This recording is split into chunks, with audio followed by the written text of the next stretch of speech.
Welcome to the Still Curtain podcast, powered by StillCurtain.com. It is Monday, March 2nd, and the legal tampering period for NFL free agency is a week away. I'm Josh Yourish, joined by Still Curtain's Shayne Kubas, and today we're going to look at how the shifting draft board is shaping up coming out of the NFL Combine over the weekend, over last week and the weekend, the Steelers free agency plans heading into next week, and then hone in on some of our ideal first-round targets in the NFL draft.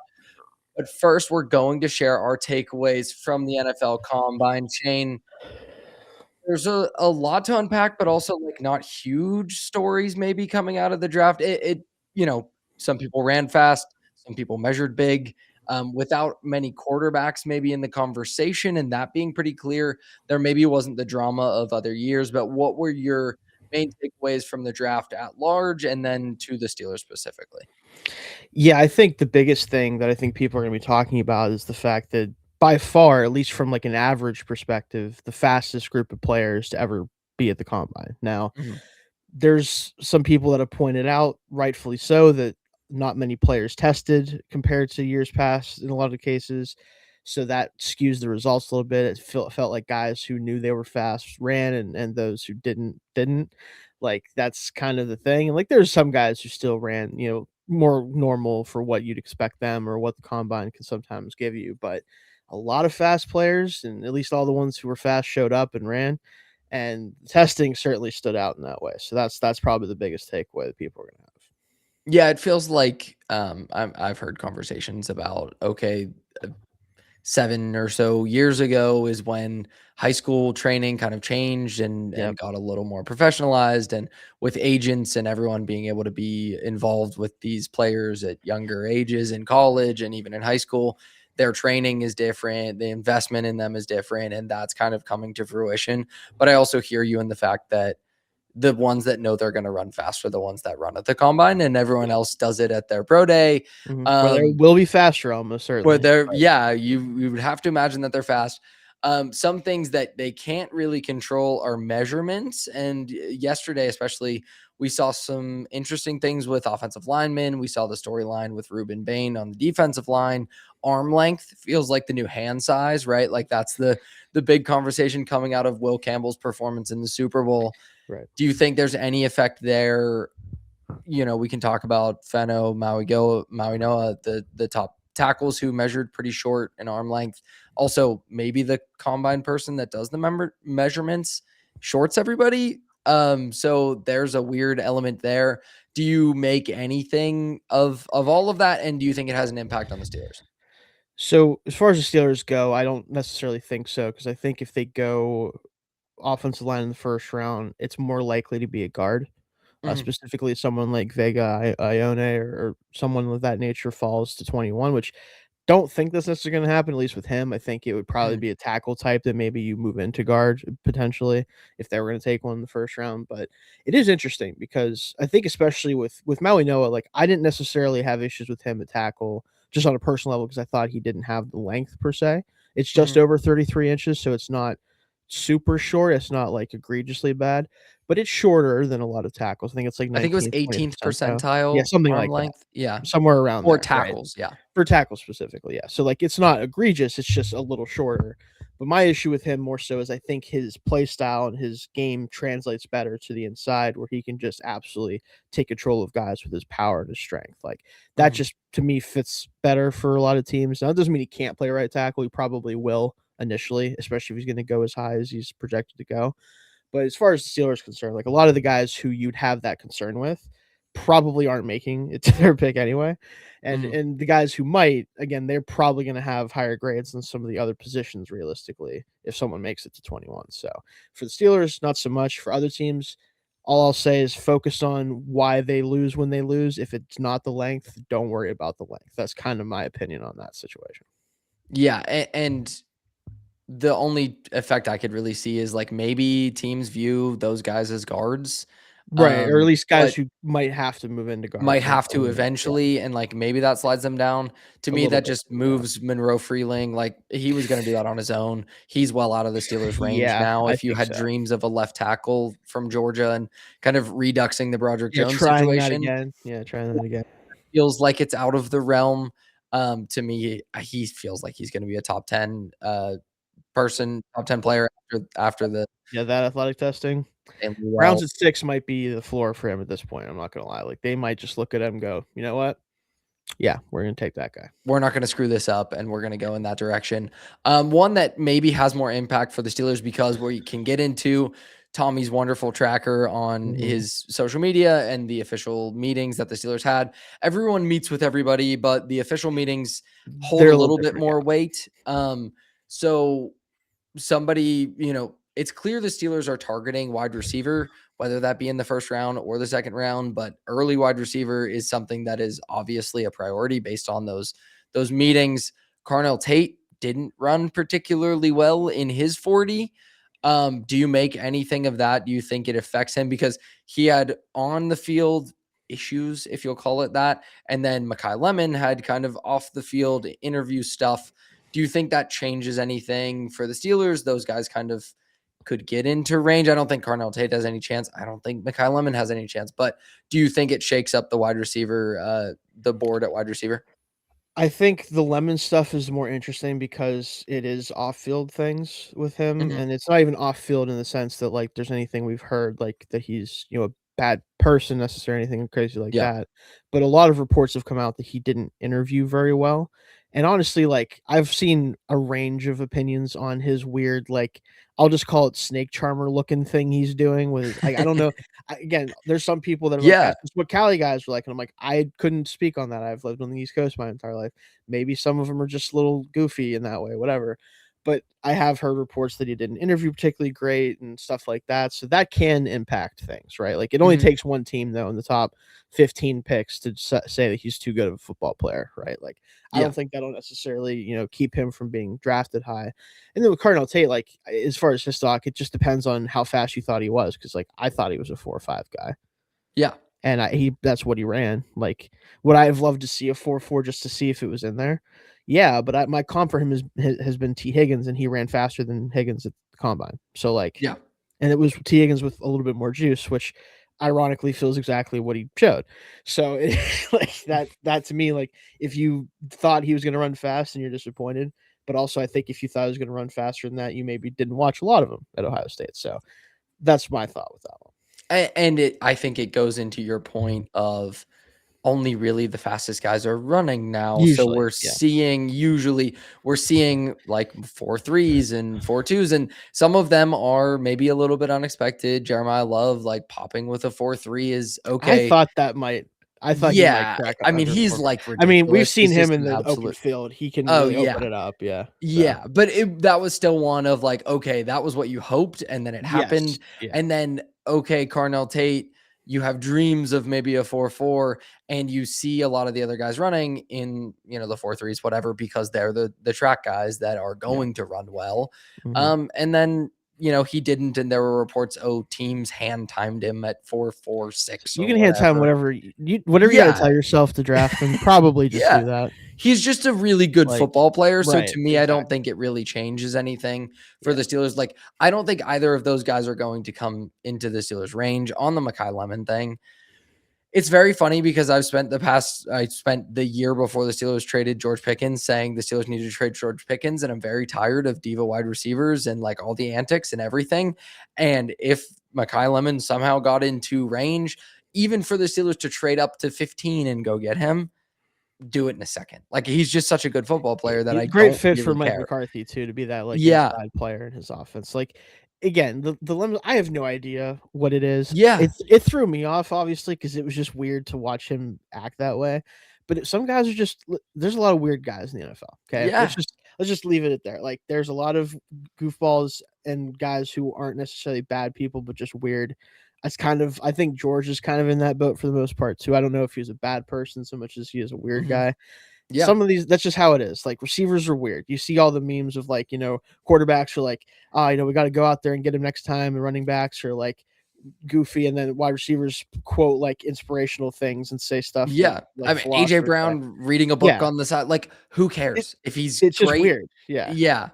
It doesn't really change anything for me. Maybe it would give me pause if I was at, in the top 5, top 10, Sure, yeah, it's a little deciding between Tate and Lemon or Jordan Tyson and Lemon, like maybe mhm, there's some a thing there. But if the Steelers could get in range to get a player like Makai Lemon, I just think it's something that you do. And I think that unless you have any other bigger takeaways from the combine, I think we can kind of pivot into positional needs, top targets. I mentioned that the Steelers met with a lot of wide receivers. They also met with a lot of corners and defensive backs, and I mhm. found that interesting. But again, maybe that's just the residue of the Mike Tomlin era in our brain of they're not really going to draft those guys terribly high. What was your, at least since the Artie Burns, Sean Davis experiments? What was your kind of takeaway from the meetings, how you feel like they're going to approach the first round?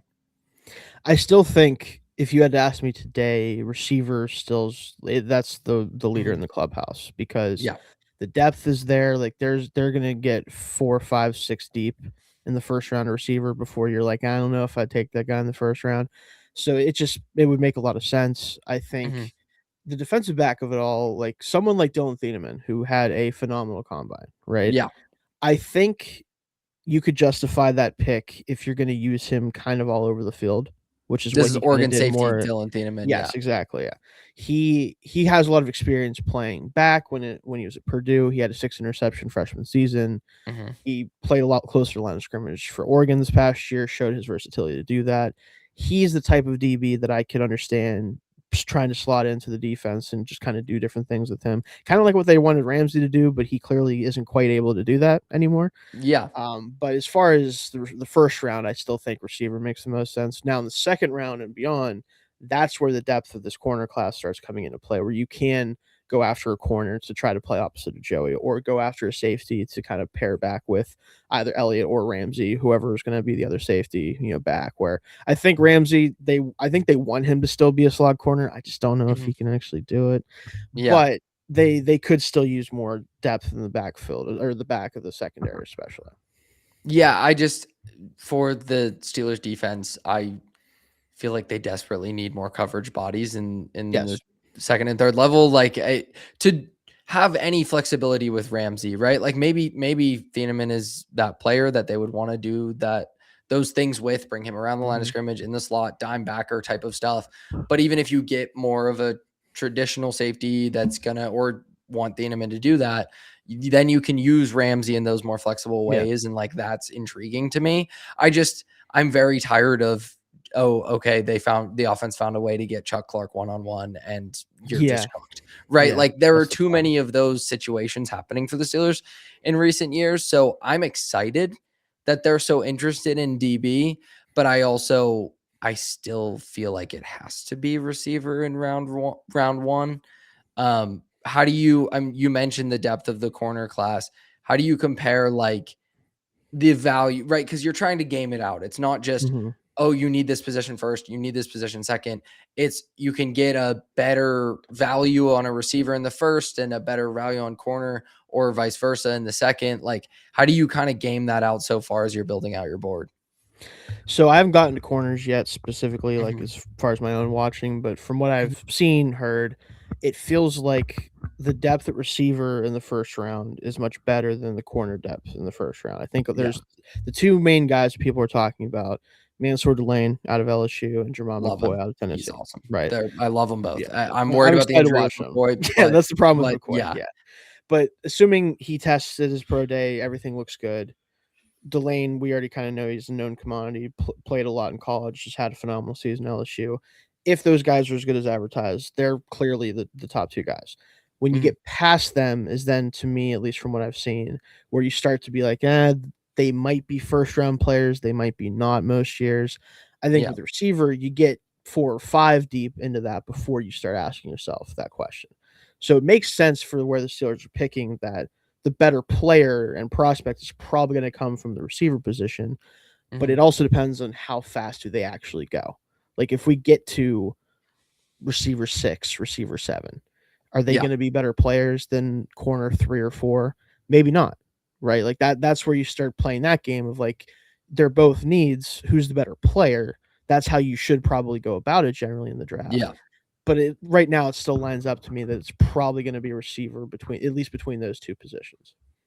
In terms of the players that not to, jump the shark on Tommy's tracker, which I know you guys are Yeah, gonna talk about we on will. Yeah, at some Wednesday, point. but the first round candidates that the Steelers met with at the combine in, like, an official capacity, Yeah. Mekhi Lemon, wide receiver, Carnell Tate, wide receiver, Jordan Tyson, wide receiver, Denzel Boston, wide receiver, Casey Concepcion, Texas Mhm. A&M wide receiver, Indiana wide receiver, Omar Cooper Jr., Ty Simpson, Caden McDonald, defensive lineman, which that one intrigued me a little bit, like, Yeah, in yeah, a world where the Steelers roster is a little more buttoned up, like, I would love that addition, but I just yeah, think you have too glaring of needs at corner probably. and at Yeah. receiver. Mansour Delane, Jermod McCoy, and Brandon Cease, all cornerbacks, and then Dylan Thieneman. So, like, right in line with what we're talking about of you get somebody in coverage, somebody in the secondary, or you get a wide receiver. To me, that feels like that's it. I know you were impressed with the linebackers, and, like, obviously we talked about Sonny Styles was going to be the freak. He was the freak. He's probably not getting past the Giants at 5. Um, what do you feel about that linebacker group, and is that a position that, okay, now maybe that's an option for the Steelers because some of those guys tested so well? I think at 21 it's tough because when you get past, if you consider Reese a linebacker, which people are going to Mhm. float back and forth on, and Styles, once you get past those two, you start getting into territory of like, are they first round players or are they really good day two players, right? Yeah. So I think at 21 it's tough. Now in the second round, if they really are committed to eventually moving on from Queen, which they better be, Patrick Quinn Yeah. talking about, then I do think there are players that you could take on day two that could one fill his role that he's been good at times, which is the run stuff, and also get more coverage upside because they at least have a chance to grow into a coverage player, whereas Queen has proven he's not going to, seemingly. Yeah. So I think that's where you might look at it. But they did meet with CJ Allen, who I Mhm. think that's interesting I because like him a like lot. he, from what I've heard, is a good player. I'm Yeah, watching really good linebackers football next player. week, so I'll know more about him and the other guys here soon. But it's just in the first round, if it's not one of those like freaks, I Yeah. generally don't like linebacker in the first round just because it's really a position that you're banking on a lot of development at the next level because they just Mhm. don't, linebackers don't do normal stuff in college that they do that they're asked to do in the NFL. Like it is such a hard position to play in the NFL. Yeah. It's one of those few situations where because of how hard it is to play, it's devalued because you only Yeah. usually get so much production or so much good play from that position unless you have a freak that it's not worth like drafting someone who isn't one essentially. Yeah. And when you So do, then it's yeah, incredibly valuable to have that player exactly. because they can do so Yeah. many things, Look at but it's Fred just so rare. Warner and guys like Yeah. that. Like exactly. So to me, like the first round is tough because Styles certainly. I mean, he wasn't making it before the combine. He's No. certainly not making it now. No. Reese is going to go in the top 5 almost assuredly. Like there just probably isn't going to be one at 21 that would make sense. But on day 2, yeah, probably. Yeah, I like Allen. I want the Steelers to move on from Queen, but just generally, that's a position which is funny because I feel like I'm talking out of both sides of my mouth. I didn't like the Queen signing, but in general, I think it's a position where you want to go after veterans who have had time to develop. It's just it's the way tight end was, which we're not Yeah, seeing that like long curve anymore of as much. development. But there's just so much on their plate because they have to play the run. They have to play the pass. They're at the heart of the defense. Maybe they're making the calls. Like Yep. it just takes a really long time. And the mental aptitude is a little bit more important than the physical stuff. You can It's cover fair. up for a half step, being a half step slow and survive for a really long time. You know, Levante David, Demario Davis, like Bobby players, Wagner. Bobby Wagner is still doing it. Like Yeah. if you just know what you're doing, it's incredibly valuable. So to me, it feels like wide receiver. Quarterback, it's This is Ty where it Simpson gets or nothing. interesting. Like, Yeah. is it even they met with him, Yeah. which you kind of have to do your due diligence, You right? do. You do. Do you think he's gonna get there? Do you have any feeling of Simpson coming out of this process or the quarterbacks in general? It's just so tough with the quarterback class because realistically, if you're going to take a shot on someone else in the first round of this class, to me, it would be Simpson. And it's just Yeah. because I think he has the right combination of traits and the fact that he did play at a big competition level, obviously in the SEC, clearly was not as healthy down the stretch of the season. That's when he looked his worst. So like, how do you balance that out? He throws over the middle of the field as well as anybody in this draft class, which I think is really important, obviously at the NFL level. There's things about him that I can understand, but even then, there's a lot of inconsistency with his game, and it's Mhm. partially because he didn't play a ton, despite being a 4-year player at the college level. I think it was. So he's one of those guys where even though he is the second quarterback in this class for me, I probably would have considered telling him to go back to school and make a lot of money Yeah. and come back out next year.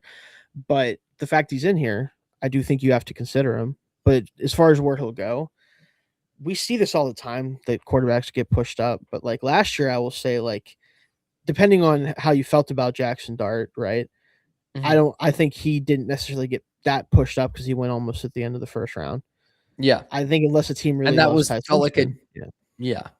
No, go That felt ahead. like a Yeah, desperation thing for yeah, for the Jackson Dart, like Giants, yeah, and Brian yeah, Dable, like, yeah, Brian Dable wanted to save his job and whatnot, and I just don't know where I can't get a feel on if Simpson's gonna get pushed up to the point of, okay, the Rams just took him with the first of their 2, or he's, like, on the board there with the Steelers staring it down and they go in a different direction, but I still don't feel like there's many worlds in which they end up taking him. What concerned me is, like, we knew he was smaller, 6'1", 211 he measured in yeah. at. I would have liked to see him That's closer to 220. slight, man. Yeah, Yeah, especially for a guy who wants to like, he's at his best when he's playing with anticipation, when he's getting the ball out, but he's willing to hold on to that thing a little bit, which, like, yeah, and he I is willing I like to fumble time the to ball. time.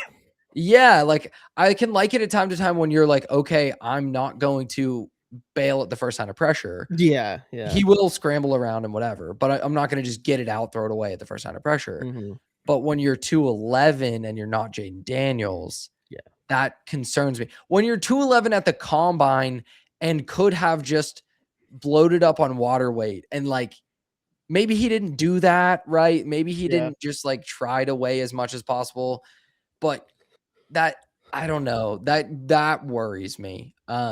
It definitely does, and I don't know how I don't know how I feel about him as a first round player. I think I would take a shot if I was desperate, but if I'm the Steelers, like, yeah, you're desperate, but just kick the can down the road They never again. think they're desperate though. So like No. that's the thing is for me, like, he has a second round grade, right? Which Yeah. normally that means the guy's probably going to go in the first round, right? Mhm. Because he's quarterback. It's different when lineman is a second round grade or whoever. Like those guys then usually go in the second round, but he might get pushed up. I definitely think the earliest I personally think he could go is the Jets at 16 if they Yeah. decide that he's worthy of taking a shot on. And also, Aaron Glenn probably wants to not have Justin Fields / whoever at quarterback next year. Mhm. I think it matters a lot, like, what they do in free agency, because I don't think they want to go back to Fields, obviously. If they Yeah. can get a starter caliber player for even just next year in free agency, then I think that they'll hold off on quarterback and hope that that veteran can get them through the season. But I can see him going there. I don't think the Rams will take him at 13. I think they have too many Super Bowl aspirations while Yeah. Stafford's still there. They're going to try to take a premium player. 29 is the different story, but does a team jump them potentially, or try to, if they actually show Mhm. interest in him? If I had to predict right now, he goes somewhere in the bottom 10 picks of the first round, just because Okay. getting that fifth year option is valuable, and I think enough teams will like him. Otherwise, he might not have come out too, honestly. So, Yeah. I think he has some assurance, right, that he's gonna or at least go. he was at least told you're probably in this class going in the first round because of the Yeah. class. So, Yeah. I agree. Quarterback beyond that, because it's not just a first round situation, like, the Steelers could take a swing on a developmental guy later. Drew Aller is somebody who is, like, built to impress at the combine, right? Like, with a big arm and, like, that type of throwing session. I thought he looked pretty good, but we knew he would look good in that because there's no muddy pocket.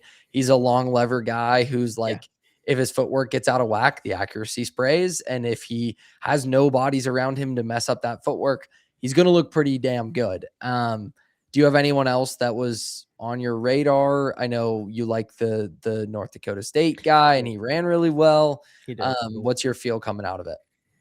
I think that, so they met with Garrett Nussmeier, which You're not a Nussmeier guy at all. don't we can't If do you're it. gonna okay, here's my thing on Nussmeier. If I you're think I know who going it is, but to take Simpson, it's a little bit my Quinn Ewers thing of last year, a Yeah, little bit. But if yeah. you're going to take a swing on Simpson in the first round, why don't you just take a swing on Nussmeier later? Like I don't see That's that much yeah. difference between the two players. Like not a super plus arm, both super aggressive. Some throws you're not going to love in there, but some big time stuff when they're healthy. Both pretty slight and gonna get hurt and banged up from time to time. So like if I'm presented with first round Simpson or third round Nussmeier, though I like Simpson better, I'd go with third round Nussmeier. Yeah, I mean, I don't really have too much of an issue with that comparison or that reason. I just think all the traits for Simpson are just dialed up an extra notch, basically, which is Mhm. why there's a difference in the first versus third round type of Yeah. situation. But like to me, it's just the way that he plays the game. I just don't think it's gonna work at the NFL level with his traits, and I Mhm. don't like to assume the players are just gonna change their entire play style, right? Yeah. So that's ultimately the issue with Nussmeier is like if he just played more like a quarterback that has his skill set and has his traits, I might like him in the third round more than I do currently. But I know he's probably going to go there in the Yeah. third round or something like that. They also met with Beck and Aller, who Carson Beck out of Miami of way of Georgia beforehand. Yeah. I simply can't with him. Like No. the arm isn't there anymore. Not that it was ever Mm-mm. special, but Oh, it's it's really not just there not at there. all. Yeah, Yeah. he looks like he's 38 instead of 23 or 24, whatever he is. Like Yeah. just not a lot of juice. The Aller, deep balls are like late career post elbow injury they bang, kind it's of not like good. It's flutter. Yeah, just it's bad. it's weird.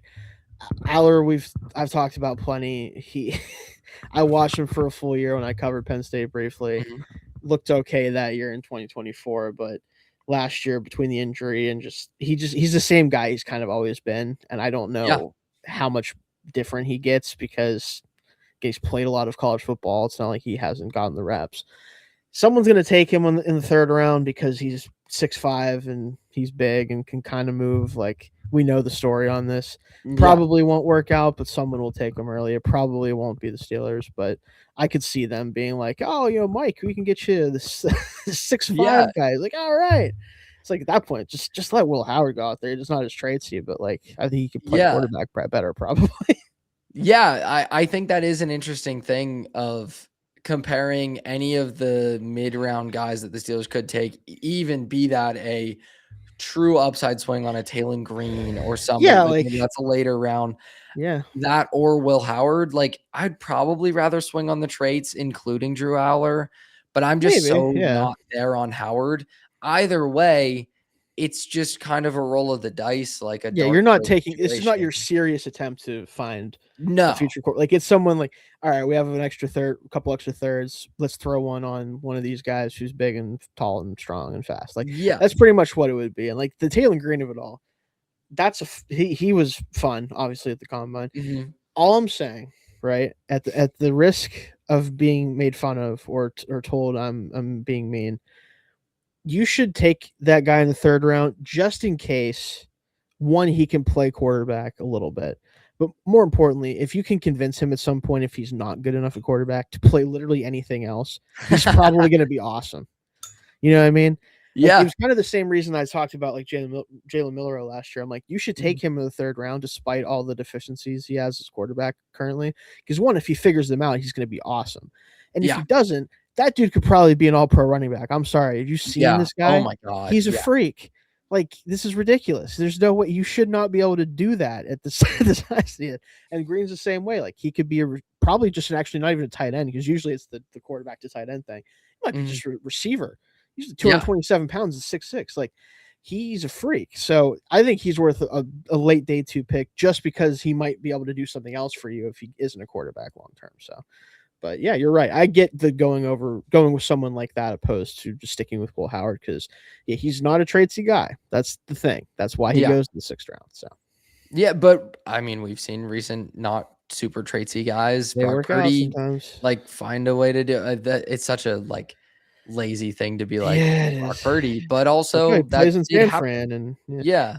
Yeah. The thing I'll say, the pushback on Purdy that I've given people is Mhm. like Purdy's problem is not that he doesn't have any good traits; it's that his worst trait is his arm, and it makes the offenses that he operates in have to work in specific ways. Yeah. right? Where like he can move, like he can run around, he Mhm. has the legs, and that's the Yeah. difference between him and That's some why of the other guys. Yeah, yeah, like, that's why he's better like than Garoppolo. exactly. It's like he can Yeah. actually move, throw off his spot. Like his issue is just sometimes he tries to make throws and he just simply doesn't have it, and he Mhm. thinks he's got it, and it just doesn't work. And you live with it because a lot of the time when the timing is right and Shanahan's in his bag, like everything's open anyway, so it's not that big of a deal. He has time to get it in there, but it limits some of the stuff they can do. So with Howard, you could argue like, well, he can move around. It's like, yeah, he's not quick twitch though. Purdy's got a Yeah. little bit of quick twitch stuff going on, so it's a whole thing. But it is what it is. And I think that's not to belabor this quarterback conversation when I don't anticipate the Steelers spending a very premium pick on it this year. No, Um, it's a question of how they win, right? Like I think that's the sticking point with you mentioned it with Nussmeier's play style, but also like with Simpson, he plays like somebody who has a bigger arm than he does, he right? does Which sometimes. is Yeah, admirable. And one of my favorite things about him is that he's gonna have a lot of dip on that chip. Like if it's open over the middle or he thinks it's gonna come open, he'll fire. And I love that mentality, that aggressiveness. Like he hunts explosives, he looks for big plays down the field.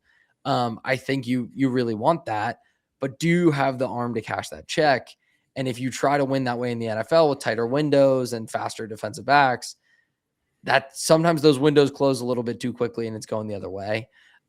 So again, that's another concern of like, are you somebody who won a certain way in college and then can't win that way in the NFL, a la Kenny Pickett, which is an example we go back to a ton, but I think is very instructive yeah, in he won with athleticism and arm strength in college, and then he wasn't older than everyone in the NFL and suddenly couldn't do that anymore. So wasn't allowed to fake um, a slide anymore. So yeah, they took that away from him and he was screwed. That was so his tush push. That was so his so cheat funny, code. such a funny thing. So, anything else on the first round targets? Like, do we want to actually before we get off this, because I think we both agree it's wide receiver. Right now, yeah, I would assume. Did anything change for you? I know you kind of have yours ranked out a little bit more than I Mhm. do in terms of your tiers. You've done wide receivers. Did anything change from the combine with that group? There's a lot of guys I still have to watch because I only got to Hmm. watch 16 initial players Hmm. on my watch, and I'm gonna need to I feel watch like you 30 you plus. probably hit the first rounders though. Then Oh yeah, for the guys who I think yeah, have a chance, yeah. yeah. But like, there's guys that tested really well that I just haven't seen, and I need to go watch and see if they test that way, like if they look that way on film too, and not Hmm. just test that way. But I think as far as my personal list, like I will say, Omar Cooper Jr. is officially wide receiver 5 ahead of Denzel Boston. Okay. Not by a lot, and I already planned on probably doing that anyway, just from watching Hmm. a little bit more of both. And that doesn't mean I think Boston is bad. I do just think there are limits to his game, and I think that type Hmm. of receiver just has lower upside overall, generally. Yeah. Unless you're a special type of true X outside receiver like a Tate, in my opinion, is closer to that. You're just not going to be quite as valuable in general. But Cooper ran really well for what I expected. I kind of had him Hmm. as a high 4.4s guy, more of a tough runner so much than an explosive one after the catch. He showed a little bit more speed than I thought he might, especially coming off like he hasn't had as much time as some of these other guys to get ready Yeah. because being at Indiana and winning the title game. So he definitely impressed me. So he's definitely receiver 5. I didn't really move anyone else around yet because I don't think anything at the combine changed enough for me to do so. Hmm. I will say I was excited to see Casey Concepcion look good catching the ball at the combine Yeah. because that was my number one question with him, despite him being receiver 2 for me. That and the fact he didn't run, which I was a little surprised by. He That was a was little odd to heavier than me. I expected though at the combine, so maybe he added a little bit of weight and still Hmm. felt good enough to do the drills, but maybe not run. So that might be Does why. that concern you at all? Like, I know that everyone kind of plays those games, but like, if you, I don't know. Sometimes if you feel the need to, like, are you hiding deficiencies? I don't know. Like, does that set off anything for you with him being so high on him? I don't really think so because I think if he did add a little bit of weight for the combine, like people do that. Like Yeah. prospects just do that sometimes. Hmm. I don't think there's any question on tape whether he's fast. Like I didn't Yeah. need to see him run a 4.3 to assume he is that fast because I've seen him Hmm. do it, right? Like it's different with guys who like the way they played in college might not be exactly how you want them to be used in the NFL. So you need to see, okay, how fast are they really? Do we need to limit them to like the slot because they're not going to be able to explode out of their stance and get onto press corners and stuff like that. I don't have that concern with KC. So Yeah. if he at his pro day, like if he runs there and he runs closer to what we expected him to, and maybe he's 190 pounds instead of 196, I don't care about that. I Yeah. thought he was going to be 180 something pounds. Like I knew that was probably the case, and he was heavier. So maybe, and he still looked good moving around. Like it wasn't like he was just floundering out there. Like he looked really Yeah. good. I assume his playing weight is probably like 190. Yeah. And I think that's fine for a player of for what he his does, style, right? Yeah, for what he does. And I'm still pretty high on him as well. So Tate's your number one. Yes. Am I correct in saying that? Tate, Concepcion, Lemon, Yes. Tyson. Yep. And then who's 4? Cooper Jr. Oh, Cooper Jr. Jr.'s 5. Yeah. Yeah. And the Tyson's 4. I think if I wasn't concerned about his injuries, and I also something I've seen other people talk about, and I noticed it too, is like he just screws around at the line of scrimmage too much. Like I don't know what that's about. Like he doesn't. I know he has the route running ability and the ability to beat press. I don't know why he does it, but he like does weird stuff at the line of scrimmage with his releases. And like that Arizona State offense, admittedly, last year was weird. Like Sam Levitt was not good. Like everything kind and of. I was very high on him, and it was messy. Yeah, he's just frantic. We'll see if he gets better at LSU. But the point is, like that offense was a little bit weird, and he was still very good, obviously, last year before he got hurt. But there's just some things I think he needs to clean up at the next level. Maybe he will right away. Who knows? But between injuries and that, I just had him a little bit lower than some people. Yeah, the deep ball tracking stuff with him is like pretty high level. He's got a couple of specific traits that's like it's really nice to have that. So that's why like I won't move him down from this at this point. Yeah. But between injuries and some little things, that's the only reason he's not probably 2, honestly. It feels like Cooper Jr. is becoming like emphatically one of the guys that the Steelers are going to be connected to. Like this tends to happen every year of like, okay, I mean, there's a coaching staff connection, correct? With the Steelers and Cooper Jr., a wide receivers coach thing. Yeah. That'll be a storyline and his name will continue to pop up. I have no problem with it. I know, obviously you like him a lot. He's got some pretty impressive, like for not being a huge guy, pretty good body control to like win at the catch point and stuff, the yards after the catch. He's kind of, last year we talked about, and this is like kind of a weird comparison, Jackson Dart being like a box checker in that he has all of the things you want, though none of them are like an A+, right? He's like a lot of B+ or whatever at everything. To me, that's kind of Cooper Jr. a little bit, like good route runner, not like maybe hyper elite, but he's just going to do everything really well and can be win on the outside. And that's enough for me to go, okay, I like him opposite of DK for, the next few years. So I like a lot of the wide receiver options, and it feels like that's going to be the direction that they go in round number 1. As we pivot this into free agency, coming up soon, I don't know that it's sometimes, we draw too big of conclusions out of the combine. Yeah. But was there anything, it doesn't necessarily even specifically have to be the combine, but just what has happened in the pre-draft process, and as the chips have started to fall a little bit, that makes you think, okay, the Steelers will target specifically this position, anything changing in terms of their free agency plan?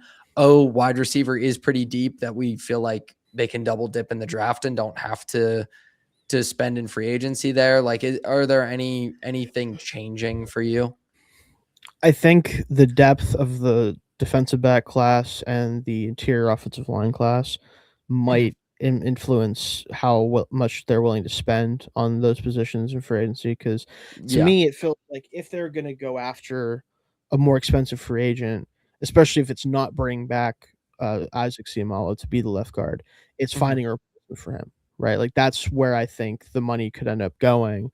And if they feel like the class is good enough where they can get a guard they like on day 2 in the third with one of their third round picks or something that they think can slot in right away, maybe they don't go big on guard. Maybe they just sign a veteran stopgap type guy. Maybe they're just okay with Spencer Anderson playing there if the rookie's not ready. Whatever it may be, I think that could certainly be impacted. And then at corner, like there's some guys that I think make a lot of sense. Like you could bring Eric Stokes over from the Raiders, who just was in this defense with Patrick Graham, had his best season by far as a pro. that would make some sense. But maybe they just say, like, let's bring back the guys who were already good for us last year with James Pierre, and maybe we bring back Asante Samuel Jr., and then draft somebody on day 2 as well to kind of come in and compete for that corner 2 role. Like, I could see any of those things maybe happening with how well the DBs kind of looked in the draft or in the combine specifically. With the Steelers having some money to spend and not being tied into, obviously they have big deals, the Watt deal, and they're spending a ton of money on defense. But with not having like a big cumbersome quarterback contract, I think one of the things that gives you the ability to do a little bit is to double dip on these positions, address it in free agency and address it in the draft. Mm-hmm. In the Mike Tomlin era, sometimes I would not want that to happen because then he has an option to play a veteran. He's not going And to he's play a going to. rookie. Yeah. I don't know necessarily how that's going to play out with Mike McCarthy. I imagine it'll be a little bit different because it's hard to be more stubborn about that than He'll be more Tomlin open was. to it, I think, in general. Yeah. So again, like even if it is at guard with bringing Sayamalu back and still drafting and, Which they should if he's the guy they bring back, yeah. Yeah, absolutely. With him being, 32 years old and getting up there in age, I still think he was pretty good. Like He not was honestly amazing, but really good in pass protection, especially the run game Mhm, stuff. I think weirdly enough, and I tend to usually feel like it goes the opposite way with guards when they age, but he's been a better pass protector overall for mhm. us than he's been a run blocker since we signed him. So you would lose some of that elements. So you'd want to make sure that, especially because who knows, left tackle's a whole other conversation because Yeah. they're with this tackle class being pretty top heavy. I don't know if I love any of the other options later in the draft, especially to compete as a starter, but you might have to think about that too.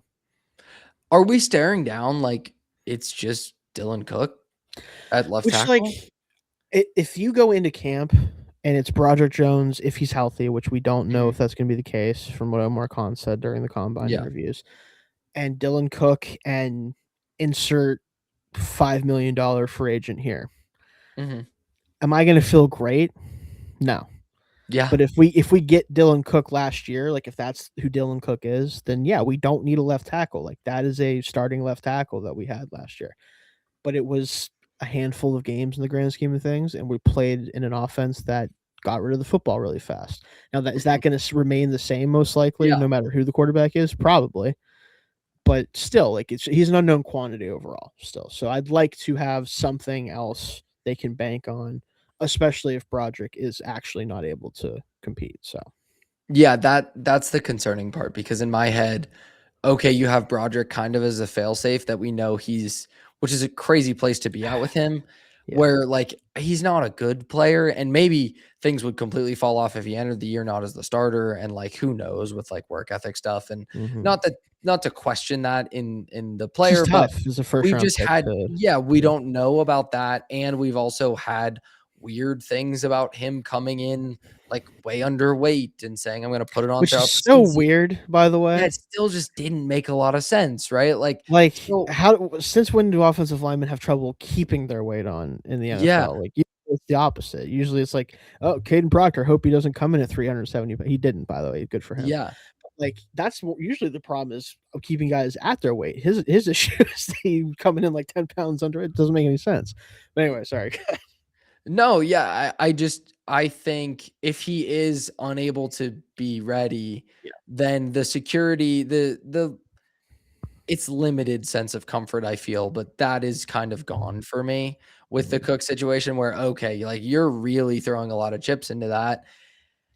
And I still think generally I'm probably fine with it, but I don't love it. I don't feel confident about it. It definitely feels like a position they need to address Some in way. free Yeah. agency in some way, right? Yeah. And I don't love the tackle class in the draft, so I feel like that's free agency, but I feel like a lot of the top free agents are guards, and those guys have been getting paid a lot lately, so it complicates things. Yeah, I mean, realistically, if you're looking at like a true starting left tackle, it's Mhm. Rasheed Walker who's going to get 20 million plus a year. Because if Yeah. let me put it this way, if Dan Moore got $20 million a year, Rasheed Walker Oh, better yeah. get $20 million a year, or the Packers gonna be like, wait a minute, you guys gave Dan Moore 20, you know, like realistically, like that's probably what he's looking at. And then my favorite option, because I think when this player is healthy, which begs the question of like, do you want to sign another injury prone tackle? But whatever, Braxton Jones from the Bears. I think could Yeah. be had for pretty cheap because he was hurt last year and lost his job essentially and other things like. But he has been a good pass protector when he's been healthy, so he would make a lot of sense as kind of like a safety net for Cook or Jones, whoever ends up winning the job initially. Mhm.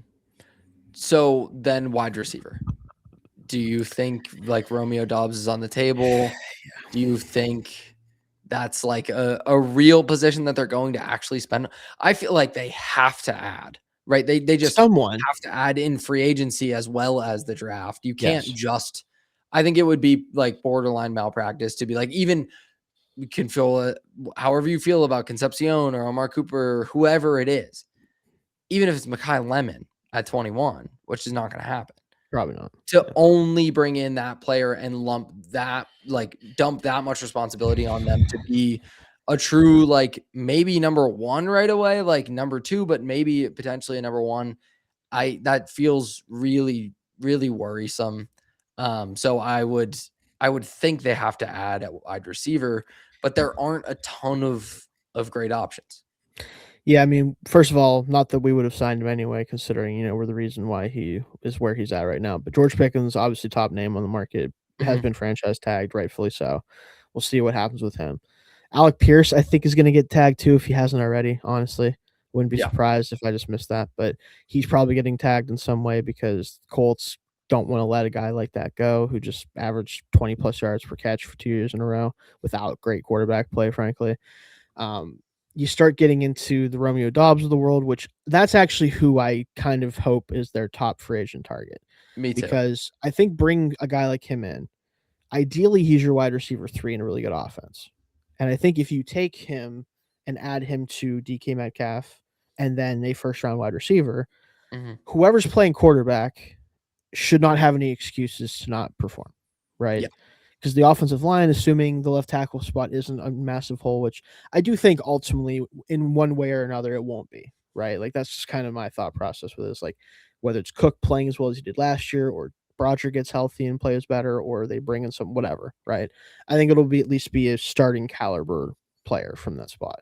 Mhm. There's no reason to me that with a better offensive mind, even if it's not the one I was hoping would be calling this offense, there's no reason whoever the quarterback is, whether it's Aaron Rodgers or Will Howard or insert name here, there's no reason that we shouldn't have a good idea of how good that player is and that they aren't getting the most that we can give them in 2026. That's why I think he needs to be the top target. He also does have a little bit of familiarity with Aaron Rodgers, not that I care at all, but he Yeah. does. So that could make some sense. Now, him and McCarthy didn't overlap because McCarthy was gone by then. But I do think he's the type of player that he would like a receiver. What's that going to cost? Projections say 15 million. I would guess 18-ish. Mhm. Usually it's a little bit lower than what they actually get because free agency always balloons stuff.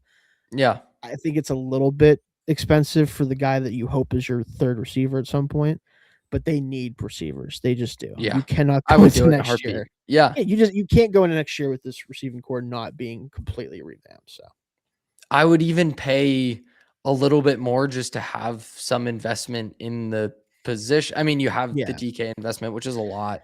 yeah, Um, that hurts a little bit I you still, don't but you don't really wanna, like, overpay for a guy, as you said, no, that's, yeah. a 2 at best, probably ideally a 3. Ideally, a three in the sense that in a great offense, he's a three. Yeah, whether that's in the slot or outside or Yeah, whatever, mhm, however it works out. But you just need some counterweight on the other side of DK, and I would like some onboarding, some level of onboarding for, the rookie receiver, whoever that is, yeah. and Less so pressure on them. Yeah, yeah, and a lot of the other the free agent guys, like, if you look through the names, Rashid Shaheed, obviously a deep threat, but somewhat undersized, like, I specific like his role. speed. Yeah, Yeah, specific kind of role. Um, Mike Evans is just getting older, that would be an odd kind of fit. It would give you yeah, an X, yeah. And but that seems he wants strange. to compete, which he might think the Steelers can do, but we all know the Steelers probably can't. Yeah, So I don't know about that fit, but yeah, I don't know if they could fool him into that. Wan'Dale Robinson, gadgety kind of slot, like, he's more than just a gadget guy. productive, but oh boy, Yeah, 1 year of but it. I want a real, like, outside The receiver that can actual run like the whole route receiver. Yeah, tree and do all of the things you need. And if those are the top guys, like Dobbs is the one to me that fits that the best. Are there any other targets for free agency before we close out here that you think the Steelers, either positionally or specific players, that you would like to see them go after next week? Realistically, again, if you can add a couple DBs, whether it's guys you've already had, just get them back, whether it's James Pierre, Asante Samuel Jr., or whatever. Probably want to add a safety and preferably one that didn't play for this team last year, Yeah, at that least would in be my my preference opinion. as well. And now I'll say that what I wanted them to do, if I was being, serious about it, not that they would do this, but I think they should have traded Ramsey and signed Mhm. Cameron Curl and Yeah. called it a day. That's what I would do. Now, are they going to do that? No, they're not. But that's probably what I would do. So, but being like honest about I want them to target a couple more just secondary players. So that way it's not as huge of a need in the draft because then it allows you to kind of do whatever you want on day two, whatever comes to Mhm. you. Um, I mean, I'd like Kenneth Gainwell back because I don't trust them to play Caleb Johnson. And I also don't they either. don't do any of the same things anyway. So probably still would like to have him back. Um, Other than that, I mean, the problem with the Steelers and free agency is they've been more aggressive in recent years, but what does that really mean? You Yeah. know, oh, they signed somebody that wasn't like a 1 year deal and he wasn't 34. Mhm. I'm And happy even about last year, that. that's pretty much most of what they did Yeah, it was was still the that, veterans, and yeah. still that. So, but it's tough. But maybe you can go get James Daniels back and maybe his leg doesn't explode. I guess that'd be pretty cool. I hope that Yeah. for him because he's really good when he's healthy, just never is. But in general, I don't have super high expectations for the free agency. I think they're going to do some notable things. It's Mhm. just I hope that one notable thing is signing an actual receiver that can play. Yeah, I totally agree, and hopefully it'll be a little more exciting than we're anticipating. Either way, we will have great coverage at stillcurtain.com, at fansided.com. Check out Yes. everything, both those places. Stay subscribed to the Still Curtain podcast on YouTube and wherever you get your podcasts. If you're not subscribed, do subscribe, like the podcast, leave a comment, anything. We really appreciate your support there. Shayne will be back on Wednesday with Yep. Tommy talking about Combine, talking about free agency, talking about everything. I'm sure you'll get into his tracker a little bit more. Yeah, Tommy's he'll probably the spend plenty of best. time. Oh, yeah. Tommy is probably the best at identifying who the Steelers are going Oh to yeah. draft and seems to nail it every year. He had the Harmon pick last year. He wasn't the only one, but he seems to always be on top of that. Mm-hmm. So follow him on social media at Tommy Jagai to see that tracker, see all of his stuff there. You can follow Shayne at Shayne Kubas. You can follow me on Blue Sky at Yourish3. Until next time for me, which will be next Monday, and then we'll probably need a little bit of a hiatus as we dive into March Madness full on for me. Yep, you'll need some time, It'll be a busy we'll time of figure it year, but out. Mark Powell will be back to continue the show with Shayne. And we'll have everything all the way up until the draft in Pittsburgh, Pennsylvania Mhm. at the end of April. So long till next Monday. And as always, go Steelers.